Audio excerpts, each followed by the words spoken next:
Bismillah. Assalamualaikum warahmatullahi wabarakatuh. Alhamdulillah, kita kembali pagi ini diperjumpakan oleh Allah Subhanahu wa taala. Kita masih membahas di dalam kitab Membenahi Akidah ini, bab kita lanjutkan dari bab yang sebelumnya, yaitu bab tentang sabar dan kedudukannya di dalam akidah. Di sesi pertama, bab tentang sabar ini kita sudah membahas bahwasanya Rasul mengibaratkan inna sabra minal iman, sesungguhnya sabar di dalam kedudukan iman adalah bimanzilatir ra'si minal jasad, seperti kepala untuk tubuh.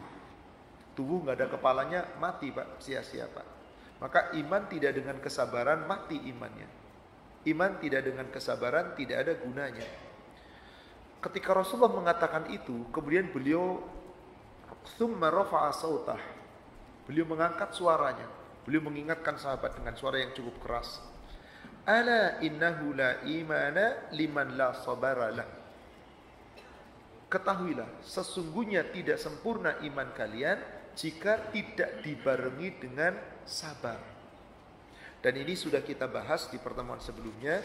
Mari kita lanjutkan, masih bab tentang sabar. Yang punya kitabnya bisa dibuka di halaman 204. Sabar ada 3 jenis. Yang pertama, sabar dalam menjalankan perintah Allah. Ketika kita menjalankan rukun Islam, mulai dari kita salat, saum, zakat, haji, dan ibadah-ibadah yang wajib maupun yang sunnah, termasuk hablum minan nas kita, harus dibarengi dengan sabar. Yang kedua, sabar dalam menjauhi larangan-larangan Allah. Ketika dilarang untuk berbuat maksiat, berbuat dolim, atau berbuat apapun, termasuk perbuatan-perbuatan yang dilarang oleh Allah melalui Rasulnya, perbuatan-perbuatan bid'ah, jauhi, tinggalkan. Maka orang yang meninggalkan larangan Allah termasuk yang sabar. Yang ketiga, sabar dalam menghadapi musibah, yakni musibah-musibah yang Allah tetapkan, baik itu musibah yang baik atau musibah yang buruk. Sebab musibah bukan hanya yang buruk-buruk saja. Inilah tingkatan sabar dan inilah jenis sabar. Kita akan uraikan satu persatu. Saudaraku sekalian yang semoga dirahmati Allah, orang yang mampu sabar dalam 3 jenis ini, sabar menjalankan perintah, sabar meninggalkan larangan, sabar dalam menghadapi musibah, maka inilah sabar yang sempurna yang Rasul katakan as-sabru biyaun. Sabarmu itu adalah sinar, pusatnya Pak. Matahari itu pusatnya sinar Pak. Dengan adanya matahari, cahaya seluruh dunia terpenuhi. Tanpa ada cahaya matahari, tanpa ada sinar matahari, gak ada cahaya. Sabar kita itu sinar pusatnya. Dengan sabar kita mampu berbuat apapun insya Allah atas izin Allah, dengan kekuatan yang Allah berikan kepada kita. Maka di sini yang pertama adalah sabar dalam menjalankan perintah. Perintah itu adalah hukum Allah. Perintah adalah syariat Allah. Allah Subhanahu wa taala perintahkan kepada kita agar kita sabar dalam menjalankan syariat Allah, sabar dalam menjalankan hukum Allah. Di surat 76, surat Al-Insan Ad-Dakhr ayat ke-24. Allah Subhanahu wa taala berfirman, "A'udzu billahi minasyaitonir rajim. Fasbir li hukmi rabbika." Maka bersabarlah kamu li hukmi rabbika, terhadap hukum-hukum, syariat-syariat, ketetapan-ketetapan Rabbmu. Wala tuti' minhum athima au kafura. Janganlah kamu mengikuti mereka. Siapa mereka yang dimaksud? Orang-orang yang berdosa atau orang-orang yang kufur. Jangan kamu ikuti mereka. Di sini jelas, ketika kita menjalankan hukum Allah, syariat Allah, harus dengan kesabaran. Kita nggak bakal mampu menjalankan syariat Allah dengan benar, hukum dengan benar, kalau kita tidak punya kesabaran. Bukankah ketika kita diperintah salat harus dengan kesabaran? Bukankah ketika kita punya harta diperintahkan infak harus dengan kesabaran? Kalau tidak dengan sabar, gak bisa kita menjalankan itu. Fasbir li hukmi rabbika, maka bersabarlah kamu terhadap apa yang telah Allah syariatkan kepadamu dalam menjalankan hukum-hukum Rabbmu. Jangan ikuti orang-orang yang berdosa, apalagi orang-orang yang kufur, yang ingkar kepada Allah. Dalil ini secara menyeluruh, secara umum dikatakan hukum Allah itu segala perintahnya, segala aturannya yang wajib dijalankan. Di mana hukum Allah adanya? Al-Quran. Di mana penjelasannya? Al-Hadis. Surat An-Nur, surat 24 ayat 1. Allah Subhanahu wa taala berfirman, Bismillahirrahmanirrahim. Suratun anzalnaha wa faradnaha wa anzalna fiha ayatin bayyinat la'allakum tazakkarun. Inilah Quran, inilah satu surah dari Allah. Anzalnaha, kami turunkan dia. Wa faradnaha, dan kami wajibkan dia untuk menjalankannya. Hukum-hukumnya, syariatnya, aturannya wajib dijalankan. Wa anzalna fiha ayatin bayyinat, maka Allah turunkan di dalam Al-Quran. Kalau itu tentang syariat, hukum, aturan, ayatin bayyinat, ayat-ayatnya pasti jelas, nyata, tegas, terang, tidak mutasyabihat, supaya kita bisa memikirkan. Dari sini jelas setiap apa yang Allah perintahkan, maka itu adalah hukum Allah, syariat Allah, jalankan. Bagaimana kalau larangan? Sebaliknya di sini dikatakan sabar yang kedua adalah menjauhi larangan. Apa itu larangan Allah? Segala perbuatan-perbuatan yang melanggar aturan Allah, yang berbuah menjadi dosa, baik itu dosa kecil maupun dosa besar. Surat 6 Al-An'am ayat 120. Al-An'am ayat 120. Wadharu zahiral ism, dan tinggalkanlah perbuatan-perbuatan dosa, baik itu yang zahir, yang nampak, yang terlihat, yang nyata, wabatinah, atau yang tersembunyi. Setiap perbuatan dosa akibat melanggar larangan Allah, baik itu terang-terangan, baik itu sembunyi-sembunyi, kata Allah, tinggalkanlah. Bagaimana ada orang tetap berbuat? Allah memberikan ancaman di ujung ayat. Innalladzina yaksibunal itsma, sesungguhnya orang-orang yang senantiasa berbuat dosa, sayudzawna bima kanu yaqtarifun, pasti dibalas oleh Allah nanti di yaumil akhir disebabkan perbuatannya. Apa itu, Pak? Dosa yang paling kecil, yang kita sekarang suka tidak sadar, Pak. Ada seorang sahabat namanya Nawas bin Sam'an, dalam hadis riwayat Imam Muslim. Beliau bertanya kepada Nabi SAW, semoga Allah meridhoi Nawas bin Sam'an. Ya Rasulullah, akhbirni anil birri wal itsm. Wahai Rasulullah, tolong beritahukan kepadaku ya Rasul. Ajarkan kepadaku tentang apa itu al-bir, kebaikan, wal itsm, dan dosa. Beliau menjawab singkat tapi maknanya sangat jelas. Al-birru husnul khuluq. Kebaikan itu seluruh akhlak yang baik, yaitu akhlak yang berlandaskan dengan Al-Quran, Al-Hadis. Akhlak yang mengikuti akhlak Nabi SAW. Karena Allah telah memuji Rasulullah di surat Al-Qalam, surat 68 ayat yang keempat. Wa innaka la'ala khuluqin azim. Sesungguhnya engkau wahai Muhammad benar-benar memiliki akhlak yang paling agung. Maka orang yang akhlaknya seperti akhlaknya Nabi pasti benar. Lalu apa itu al-itsmu? Apa itu dosa? Rasul menjawab dengan singkat tapi jelas, maknanya sangat banget bagus. Al-itsmu, dosa adalah mahaka fi sadrik, sesuatu yang ada di dalam dadamu.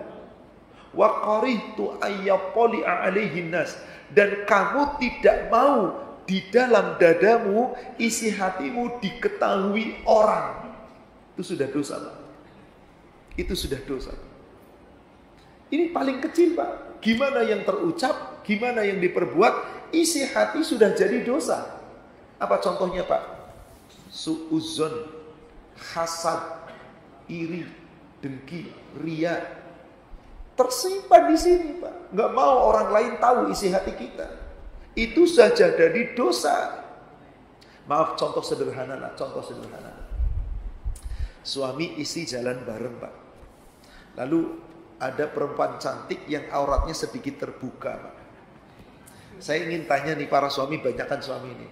Matanya kira-kira lurus ke depan, ke belakang, ke bawah, atau mandang isi, atau sempat ngelirik sedikit meskipun. Bukan cuma sempat lirik lagi, wah nengok. Istri bapak nggak tahu loh, Pak. Begitu ditanya, Pak, lihat nggak tadi cewek yang cakep pas seksi banget ya? Wah, nggak lihat aku. Mata sudah khianat, tapi disimpan dalam hati. Mulutnya ngomong, nggak lihat, dosa. Subhanallah. Coba lihat surat 40, surat Ghafir ayat 19. Surat Ghafir, surat 40 ayat 19. Ya'lamu kha'inatal a'yun. Dia, Allah, mengetahui pandangan matamu, lirikan matamu yang khianat. Ya Allah, kayaknya bapak-bapak dosanya tiap hari ada. Wong mau ke masjid aja nyetir ada yang lirik kok. Mau ke masjid dosa, ya Allah. Tapi mari, yang kecil-kecil ini buruan astaghfirullah. Tapi jangan astagfirullah, nengok, jangan nambah dosa itu. Dia, Allah, mengetahui pandangan matamu yang khianat. Wa ma tukhfis sudur, isi hatimu Allah tahu, Pak.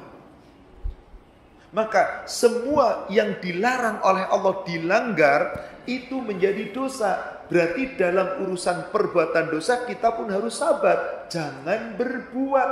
Berat mana Bapak Ibu? Lebih berat mana? Sabar menjalankan perintah atau sabar meninggalkan larangan?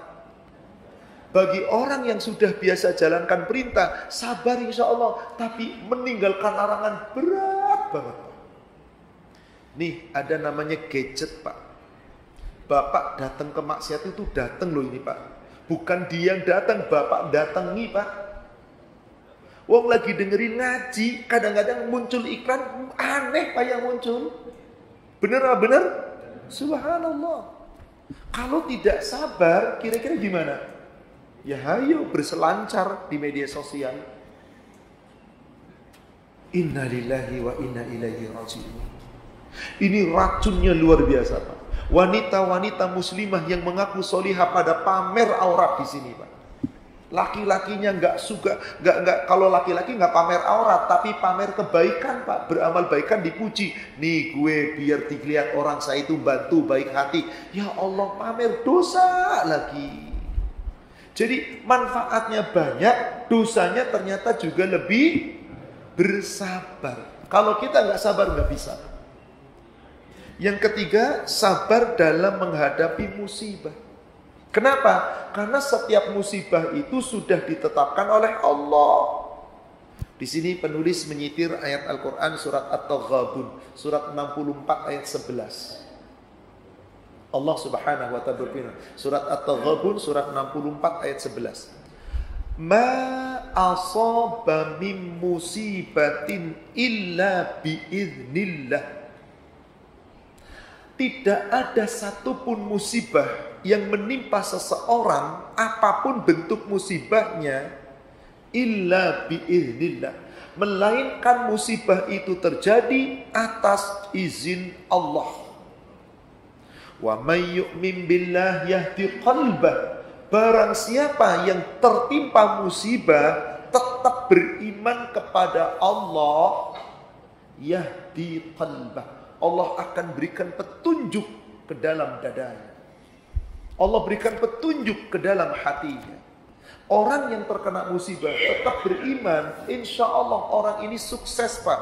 Karena maaf, ada orang bisa taat menjalankan perintah, meninggalkan larangan saat nikmat saja. Giliran dapat musibah buruk berpaling.